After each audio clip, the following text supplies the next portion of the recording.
Strange body, strange planet. Dr. Vakala stood in front of the medical table with a smirk on her face. The being lying there looked soft, small, and weak. It was a human, a rare species in this part of the galaxy.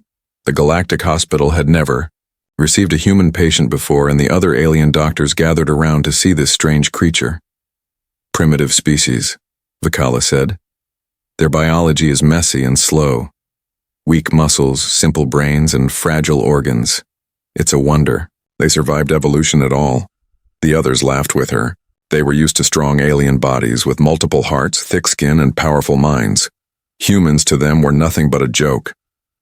The human's name was James. He had been found unconscious on a remote moon near the ruins of an old battle site. No one knew how he got there, or why he was still alive when all others in that zone were long dead. His body was covered in cuts and bruises. His heart rate was strange. His breathing was uneven. Yet somehow, he had survived. Vakala activated the scanner. A soft blue light passed over James's body. The machine began to beep as data appeared on the screen. At first, the results made no sense. The blood cells were moving too fast. The white blood cells were in high numbers, but instead of attacking each other, they were cooperating, adapting. The DNA was shifting slightly, not randomly, but in a pattern. This must be an error, Vakala muttered. She reset the machine and scanned again. The same results came back, only now the DNA pattern was slightly different than before. That's impossible, she whispered. It changed in minutes. She ran to the lab and ordered a full test: blood, muscle, bone, brain. Her staff continued to laugh, thinking she was overreacting. But Vakala wasn't laughing anymore. As more data came in, her expression grew serious. James's cells were repairing themselves faster than any known species in the galactic records. His muscle tissue was rebuilding at an unnatural speed. The bacteria injected into his blood during testing should have killed him instantly. But not only did he survive, his body absorbed and rewrote the infection like it was learning from it. One of the junior doctors, a thin alien with 6 eyes, asked her, "Doctor, what is wrong with the human?" Vakala looked at him, her face pale. "He should be dead," she said. "But he's not. His body is adapting." "Adapting?" the assistant asked. "Yes," she said. "Not healing, not resisting. His biology is changing to fight whatever we give him. It's not normal." Another test showed something even stranger. The chemicals in his brain were shifting, forming new neural pathways, almost like his brain was writing a new language by itself. Still unconscious, James moved slightly. His fingers twitched. His heart rate rose, not in fear, but in strength. Vakala stepped back, uneasy for the first time. "Run a scan on his nervous system," she ordered. Now, the scan revealed that his nerves were connecting faster than normal, and his reflex centers were firing, even while asleep. His body was preparing for something. For what? She didn't know. "This is not regular human biology," she said, softly. "This is something else, something designed." The junior doctors didn't understand her fear. "He's just a human," one said. "They're not dangerous." Vakala didn't answer. She remembered the old warnings, the forgotten reports about Earth's last war. A war where humans fought impossible odds. A war where no species could explain how they survived or won. She always thought it was just Earth propaganda. But now, seeing James with her own eyes, her thoughts were changing. She moved to his bedside and looked at him closely. He looked peaceful, ordinary. He could be mistaken for weak. But now, she wasn't so sure. She placed a small device on his forehead to read his mind waves. The machine buzzed loudly and shut off. It couldn't handle the signals, that was her final warning. "No one touches him without my order," she said. "Keep him under close watch. No more injections, no more scans. Just watch." The room fell silent. The laughter was gone. James's fingers moved again. His head turned slightly. His lips parted, and though his eyes were still closed, he whispered something in a voice not his own. The translator activated. The words came through clear. "They are watching me." Vakala's heart froze. He was asleep. He shouldn't be able to speak, and yet he did. In perfect alien language, she turned to her staff, voice sharp and firm. "Seal the room, double the guards, tell the council. We may have found something Earth never wanted us to see." Outside the window, the stars shimmered. Inside, James's heart kept beating, faster, stronger, and stranger with each second. Something was coming. And this was just the beginning. The impossible blood work, the hospital lights flickered. Not from damage, but from something unseen, something reacting to the presence of one human. In the lab, Dr. Vakala stood over the test results again, but this time her hands were shaking. Nothing made sense. James was still unconscious, lying quietly. But his blood was doing things that should be impossible. The results had just come in from the second round of tests, and they were even more shocking than the first. His red blood cells had changed shape, not just once, 3 times in 1 hour. White blood cells were splitting, multiplying, and then transforming. They weren't fighting infections anymore. They were learning from them, copying them, and growing stronger.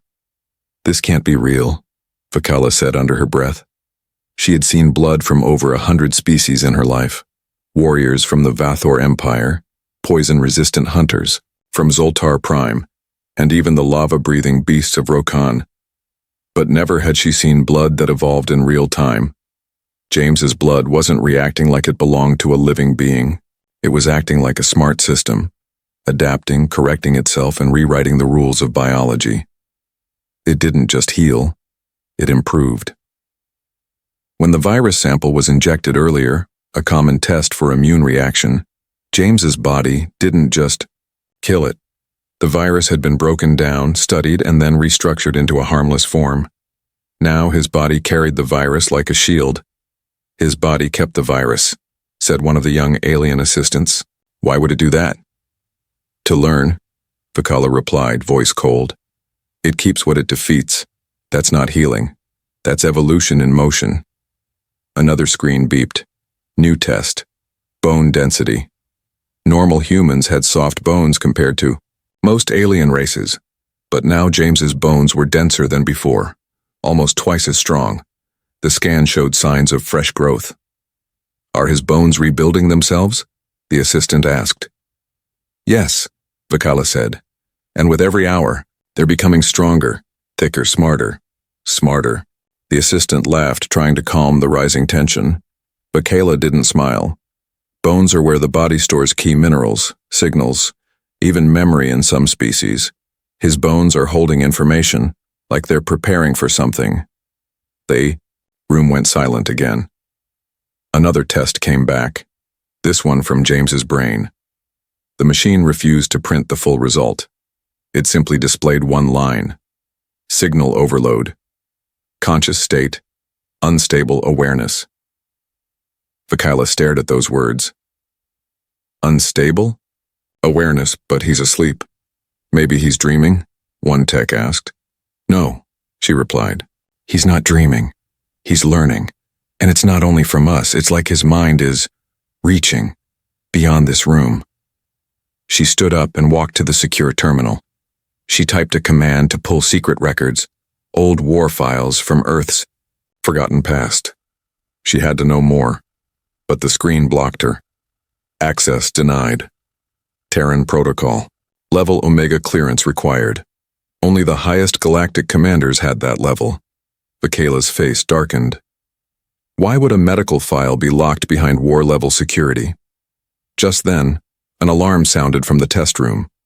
A nurse rushed in, panicked. Doctor, his temperature had just dropped 10 degrees. What? Vakala turned sharply. He should be dying, but his heart rate is climbing. She ran to the monitor. The numbers were shocking. James's body temperature had fallen, but instead of shutting down, his cells were moving faster. Cooler, not weaker, more efficient. She looked back at the blood sample under the microscope. The cells had changed again. Now, they were shaped like sharp diamonds, fast, aggressive, and tough. "What are you?" she whispered. The assistant beside her asked, "Is he even human?" Vakala didn't answer. She was thinking the same question. And then the door sensor beeped. Someone was at the lab entrance. A message appeared. Galactic Intelligence has requested a full report on subject Taryn James. Her stomach dropped. That name, Taryn James, not just James. Not just a human. This was someone the galaxy already knew about. "Get me all unauthorized logs from Earth," she said. "Everything. Old news, banned reports, military files. I want it all." "Doctor," the assistant asked softly, "what if we're not supposed to know?" She looked at him. Her voice was firm now. "That man isn't just a survivor. He's a warning, and we've already ignored him for too long." Behind the glass, James moved, again. His breathing grew deeper. Muscles in his arm twitched. The monitor beeped faster and faster. Then his eyes opened, just for a second. And in that second, the machines in the room froze. Not just stopped, they crashed. Screens went dark. Lights blinked. And in complete silence, James whispered again. One word, clear, deep, not human. Soon. Then he closed his eyes, and nothing in the galaxy would ever feel safe again. Awakening the unknown. For the first time in her long medical career, Dr. Vakala didn't know whether to treat her patient or fear him. James had spoken again, while unconscious. The machines had failed around him. His biology was no longer just strange, it was dangerous. His blood had adapted to everything they gave him. His cells were still changing. But now it wasn't just his body reacting. Something was happening inside his mind. Vakala sat in the observation room, watching James through the reinforced glass. His body was still, peaceful, but she knew better now. That stillness was not weakness, it was control. A message blinked on her private screen. The subject had been flagged. Galactic Intelligence had sent a warning to the hospital. The message was short and clear. Terran Subject James, do not engage without authorization. Treat as unstable. Avoid mental connection. Unstable? Avoid mental connection? She had never seen such a warning for a patient. She looked again at the sleeping human. And then, it happened. His eyes opened, slowly, clearly. Both pupils adjusted fast, sharper than before. But the strange part wasn't that he woke up. It was how he looked around. Not with fear, not with confusion, but like someone returning to a place he already knew. James sat up. There were no signs of pain or weakness. His back was straight, his hands steady. He looked at the machines beside him, and one by one they turned on again. Not with touch, but with thought. The screens came alive. The lights glowed. Even the door system gave a soft beep as if responding to his presence. No one had ever done this, not even high-level technopaths. Then James spoke. "You changed my environment," he said quietly. "But you didn't change me." Vakala's heart skipped. She stepped forward and pressed the intercom. "James, can you understand me?" He turned his head and looked directly at the glass, at her. "I understood you before I ever heard your voice," he said. Her breath caught. She had studied languages her whole life. Yet this man, only hours ago unknown and unconscious, now spoke fluent galactic high speech. That language took years to learn, but his voice was clear. Perfect. "How do you know our language?" she asked. "I don't know," James replied. "But I remember it now, like something was hidden, and it's opening." His words were calm, but his eyes were cold, focused, too focused for someone who had no memory of who he was. Vakala activated a soft probe in the room, a test to check mental stability. It sent a pulse wave toward James. He blinked. Then the machine exploded with sparks. Vakala stepped back in shock. James looked at the broken machine and frowned. "Stop testing me," he said. "I don't want to hurt anyone. But something inside me is waking up, and I don't know how long I can stop it." The guards outside the room tightened their grip on their weapons. Vakala turned to her staff. "Clear the hallway. No one interacts with him until I say so." She moved quickly to her desk and opened the only thing left: unauthorized files from the blacklisted Earth research groups. She found one marked Project Genesis 9. No records, just one line: human enhancement for galactic survival. Result: discontinued. Status: one subject missing. Her hand trembled. James. He wasn't just a human.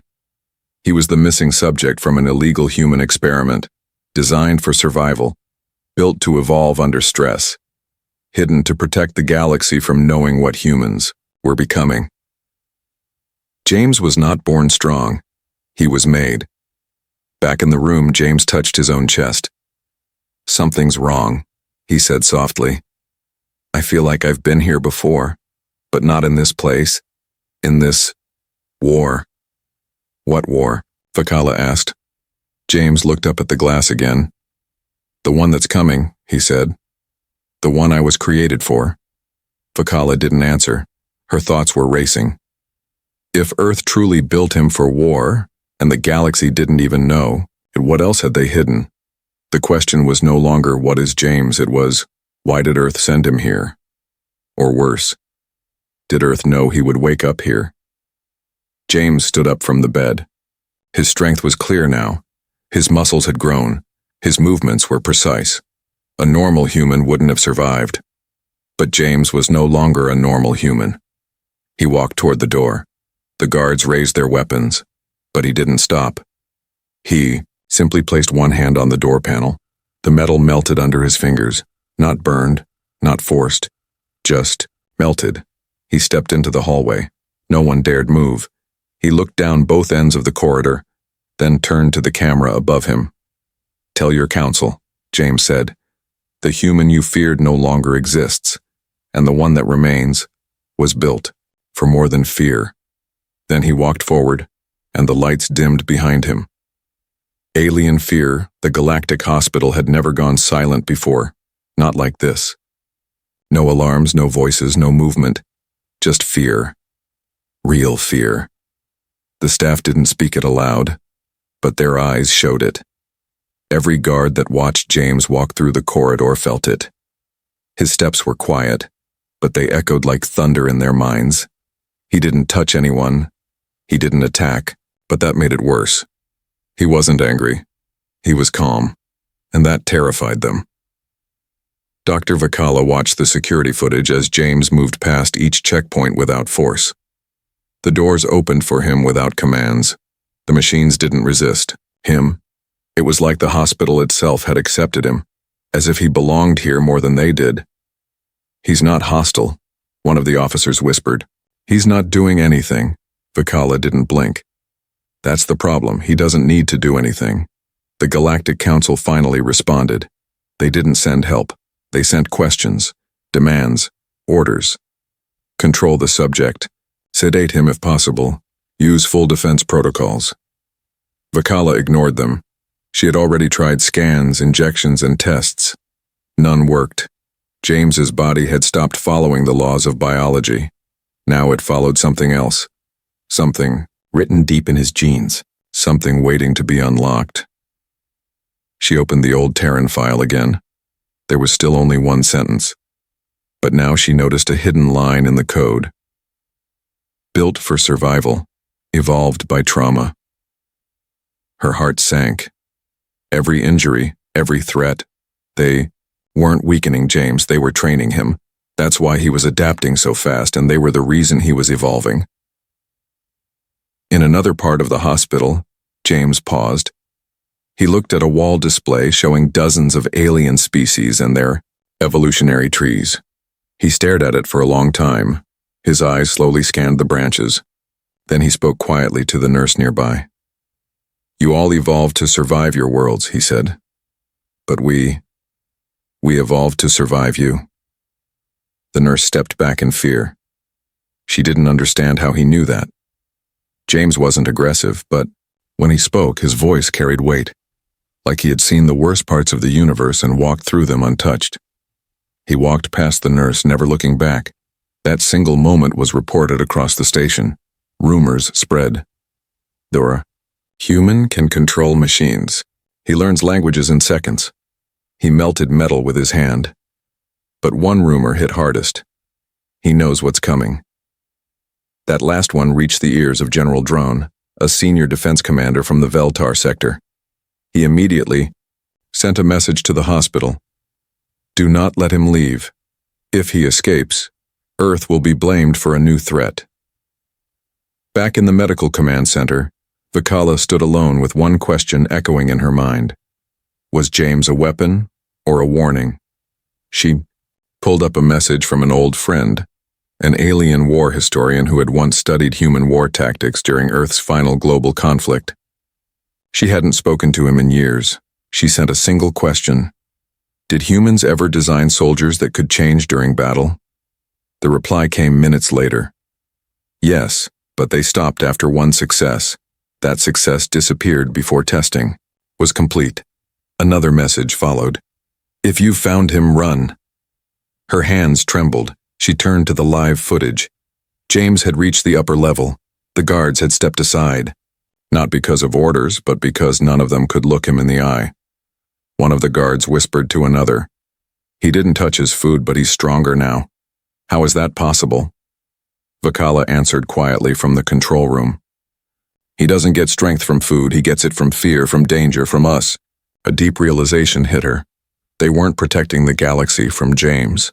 They were feeding him with every test, every scan, every frightened stare. He wasn't the monster. They were building it, and it was learning. She sent a private message to the council. Stop sending orders. Start listening. He knows more than we do. He's not here by mistake. And before they could reply, a new message came from James himself, directly into the council's private frequency. No one knew how he got access. His voice echoed through their chambers. You judged us by what you saw, but you never saw what we became in the dark. Then silence. The council panicked. Troops were mobilized. Warships were told to prepare. But Vakala knew it was already too late, because the one thing scarier than a violent enemy is a quiet one who understands your fear better than you do. The secret project. He wasn't supposed to exist. That was the first line of the hidden report. Dr. Vakala stared at the decrypted file in front of her. It had taken every favor, every secret key, and every forbidden access code she could find to unlock it. And now that it was open, she almost wished it wasn't. James wasn't a soldier. He was an experiment. Project Genesis 9, the last and most dangerous attempt by Earth's Lost Defense Division to create something more than human, not a super soldier, not a machine, but something alive that could become stronger with every threat, every injury, every fear. The report was clear. Subject will not begin transformation unless placed under extreme stress. Evolution will trigger in real time. Memory will reset. Adaptation will continue until subject reaches unknown limits. She scrolled further. There were no success reports, no final updates, just a cold, final entry. Subject vanished during last test. Entire facility destroyed. Unknown if escape was intentional. Vakala's hands trembled. That destruction had been covered up as a mining accident. Now she knew the truth. James didn't survive it. He caused it. She looked up at the security feed. James was sitting alone now, calm as ever, watching a glowing panel on the wall. He wasn't confused anymore. He wasn't scared. He looked aware, and that made her chest tighten. He was remembering. The more time passed, the more complete he became, and Earth had hidden it all, not just from the galaxy, but from themselves. They created something too powerful to understand, and when it broke free, they chose to bury it in silence. James wasn't Earth's weapon. He was Earth's mistake, a mistake they hoped no one would ever find again. But the galaxy had found him. Or maybe he let them. She opened her private audio logs. Her voice was shaking as she recorded, "Subject James is not operating under known biology. His cells are rewriting themselves. He is evolving by instinct, by exposure. He is building toward something. I believe we are the final test." Outside her office, alarms began to flash, not inside the hospital, but above it. A fleet was arriving. She checked the signal. Ships from the Veltar defense ring. A full strike team. Ready to detain the human by force. Vakala rushed to the command screen. "No," she whispered. "They'll only make him stronger." But it was too late.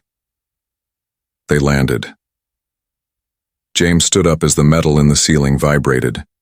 He looked upward slowly, not with fear, but with understanding, as if he knew what was coming, as if he had been waiting. Indoor. A room nearby, one of the young nurses asked in a quiet voice, "What happens if they attack him?" Another answered, "He adapts, right? Like before." Vakala didn't respond. She was reading the final line of the Genesis file, now flashing in red. "If subject survives all levels of aggression, cease all hostile acts. Do not engage, do not resist, do not challenge." She stared at those words. That was Earth's last message. Don't fight him, don't even try. But the aliens didn't know that. They saw a human walking freely through a galactic facility. They saw machines bending to his will. They saw security systems failing in his presence, and now they were afraid. So they did what scared people always do. They came with weapons. James walked to the center of the hospital landing bay, where the first soldiers arrived. They surrounded him quickly. "Do not move," one barked. He didn't. He simply looked up at the sky and took a deep breath. Then he said in a voice deeper than before, "I was built for this." The lead soldier stepped forward. "You're under galactic arrest." But he never finished the sentence. The weapons in the soldier's hands stopped working. They didn't jam. They disassembled. Pieces floated in the air and then dropped like broken toys. James didn't lift a finger. The soldiers backed away, and James whispered one more sentence, not a threat, a truth. "Every time you try to stop me, I become harder to stop." Vakala closed her eyes. She finally understood. James wasn't here to fight. He was here to prepare, and the galaxy had just triggered the final stage of his evolution. Unleashing. The human, there is a moment just before something terrible happens, when everything becomes silent. That silence had arrived. The galactic troops stood frozen in the landing bay, their weapons useless, their mouths dry. The air felt heavier now, as if gravity itself was afraid. James, the human they came to arrest, stood alone in the middle, surrounded, but completely calm. He wasn't resisting. He was waiting. Dr. Vakala watched from the upper level, her heart pounding in her chest. She knew what was coming. She had read the files. She had seen his blood change, his body shift, his mind awaken. But this was no longer a medical case. This was history unfolding. The lead officer tried again. "Stand down, or we will use force." James finally turned to face him. His eyes had changed again, not just brighter, not just clearer. They were calculating. And for the first time, James smiled. "You still think force matters?" The ground beneath them vibrated. Slowly at first, then stronger. It wasn't an explosion. It wasn't an earthquake. It was him. James wasn't attacking anyone, but his body was releasing something. Waves of invisible energy. The walls groaned. Lights blinked. The power grid failed one system at a time. But still he stood still, hands by his sides, expression peaceful. Vakala spoke into the emergency mic, her voice sharp. "Get your troops out. Now." "No," the officer replied. "We have orders from the council." "Then tell your council they just made a terrible mistake." Suddenly, one soldier panicked. He fired his backup weapon, a plasma dart, straight at James's chest. The dart hit. It should have knocked him unconscious, but it stopped an inch before his skin, froze in midair, melted, then vanished. James looked at the soldier. Not with anger. Not with pain, with pity. "You don't understand yet," he said softly.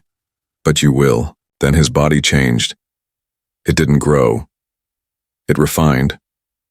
His muscles tightened, more compact. His skin shifted slightly, adapting to the atmosphere. His spine straightened like it remembered ancient strength. His mind pulsed with quiet power. Every scan showed the same thing. Full genetic adaptation reached. The alarms blared. Vakala watched as the monitors turned red, not from system failure, but from warning protocols that had never been triggered before. One word flashed again and again: uncontainable. James looked up toward the observation glass. Their eyes met, and he nodded. He knew she was watching. He wanted her to, and without saying a word he stepped forward. One step, then another. The guards moved aside. Not because they were told, but because their instincts screamed at them to do so. Every living thing in that room understood now. This was not a man. This was evolution walking. The doors to the hospital opened on their own. The lockdown failed. Backup power collapsed. Outside, the sky had darkened, not because of weather, but because something massive was approaching. A ship? No. A threat. James paused at the exit. He closed his eyes, and then he said a single sentence. "They're here." Vakala didn't understand at first, but then she saw it. On the long-range radar, unidentified vessels. Hundreds, closing fast. The galaxy wasn't ready for war, but James was, and maybe that was the reason Earth had sent him in the first place. Not to destroy, but to survive what was coming, to lead, to protect, and to remind the galaxy why humans were feared long ago, not for their weapons, but for their will. "Now you understand our biology." The sky burned. From every direction, unknown ships pierced through the clouds. Dark, silent, and without any known signal. This was not a fleet from any empire, alliance, or system. These ships were strangers. Even the Galactic Council had no records of their design. They didn't come to trade. They came to end something. In the middle of the chaos stood James, not hiding, not running, standing. His body, once called primitive, now pulsed with silent power. His skin reflected the atmosphere like a shield. His mind, quiet on the outside, had connected to systems the galaxy didn't even know it shared. His evolution was complete. The enemy didn't fire immediately. They scanned him first, then hesitated, because what they saw didn't match their expectations. Inside James's body were patterns they didn't understand. Shifting DNA, responsive nerves, chemical, reactions that made no sense. His biology didn't match anything in the galaxy. And then they realized the mistake. This wasn't just a human. This was the human. The only one of his kind. The one Earth had erased from all records. The one they buried beneath a false mining accident. The one who survived everything. Inside the command center, Dr. Vakala's voice was shaking as she sent a final message to the council. He was the weapon, the shield, the answer, and we didn't see it until it was too late. Outside, James raised his head toward the alien invaders. They began to descend now, sure of their numbers, their size, their strength, and then James moved. Just one hand, open, steady. The wind stopped. The ships paused. He spoke, and his voice carried not through sound but through thought. You scanned my body, but you never scanned my history. Inside every cell a memory existed. Not his memory, Earth's. The weight of every war, every mistake, every survival. His body was not just tissue, it was data, human will, human pain, human age. The invaders opened fire. But the moment the blast reached him, it disappeared. Absorbed, redirected, returned. A ripple of light pushed outward, melting metal and disabling entire engines. Not from magic, from biology, from systems inside him that had rewritten what a body could do. Across the galaxy, leaders watched in silence. A single human, no weapons, no ships, was doing what entire fleets could not. The council chairperson whispered, This is why Earth stopped talking to us. Vakala answered through the link. No, this is why they warned us. But we laughed at them, just like I did. And now the galaxy understood what she saw in the lab, why the machines failed, why the tests made no sense, why Project Genesis 9 was never repeated, because it didn't need repeating. James was enough. Below, fire rained down, but never touched him. The invaders, once confident, now retreated. Their ships shook under strange pressure. Not from weapons, from fear. James took one final step forward and spoke. You called our biology weak, but you never understood what it was built for. We weren't designed to win. We were designed to survive losing, and still rise again. And then for the first time the invaders ran. They vanished from the sky like ghosts, and the galaxy, for the first time in generations, went quiet. The battle was over. There was no war, only a reminder that humans weren't special because of strength. They were special because even in silence, in weakness, in ruin, they learned. They adapted. They endured. Later, James,